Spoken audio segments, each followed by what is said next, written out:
A farmer has 60 meters of fencing to enclose a rectangular garden against a straight wall open bracket, so only 3 sides need fencing close bracket.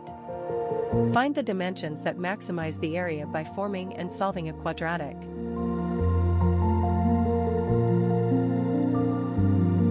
We define our variables and set up the constraint equation based on the available fencing. The width of the garden is x, and the length is y. Since the garden is against a wall, only 3 sides need fencing, which gives us the equation x plus 2y equals 60. We solve the constraint equation for y to express the length in terms of the width. Then, we substitute this expression into the formula for the area of the garden, which is a equals xy.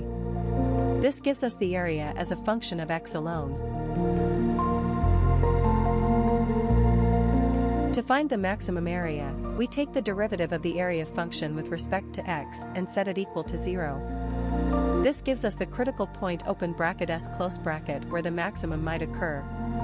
Solving the equation 30 minus x equals 0 gives us x equals 30.